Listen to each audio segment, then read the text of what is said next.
महाभारतको पालामा चाहिँ 5 पाण्डवहरूसँग जोडिएको छ। बुझ्नुभयो? महाभारत भन्ने सुन्नु भएको छ? त्यसमा चाहिँ पाण्डवहरू कौरवहरूको लडाई लगायत युद्ध सम्बन्धी छ।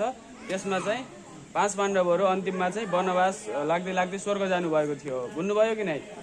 उहाँहरू जिउँदै स्वर्ग जाने भनेर हिम, अर्जुन, नकुल, सहदेव, युधिष्ठिर सहित अनि उनकी द्रौपदी र एउटा कुकुरसित उहाँहरू चाहिँ जिउँदै स्वर्ग जाने भनेर हिँड्नु भएको थियो। हिँड्ने क्रममा चाहिँ हिँड्दै हिँड्दै विभिन्न ठाउँमा, यो भारतवर्ष सबै भारतवर्ष थियो, नेपाल भारत भन्ने जस्तो थिएन, समय एक राष्ट्र भारतवर्ष भन्ने थियो होइन।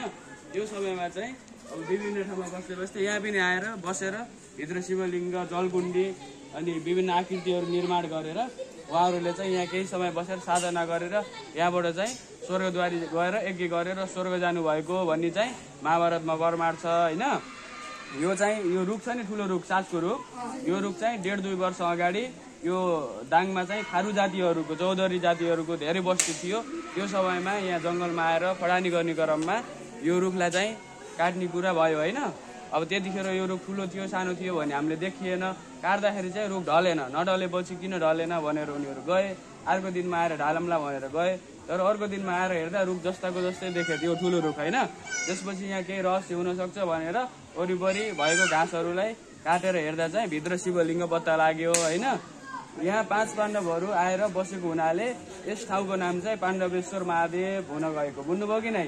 यहाँ चाहिँ विभिन्न पर्यटकीय स्थल, जस्तै यहाँ विश्वको सबभन्दा ठुलो त्रिशुल छ होइन, त्यसै 108 गौमुखे धाराहरू अनि शिवलिङ्ग, पार्कहरू, ठुलो तलाउ, यहाँ माथि सुनकोट देवी खड्ग मन्दिर भन्ने छ होइन।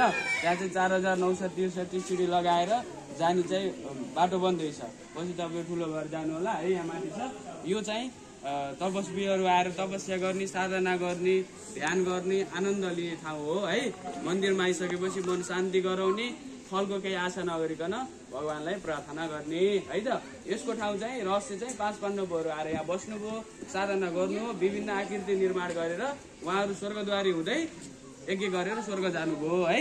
त्यही यहाँ 5 पाण्डव आएको हुनाले यो ठाउँको नाम चाहिँ पाण्डवेश्वर रहन गयो है त। ल बुझ्नुभयो नि? अरू केही छ? ल केही सोध्न छ तिमीहरूलाई? केही छ? ल ठिक छ, हस्, धन्यवाद गुरुआले।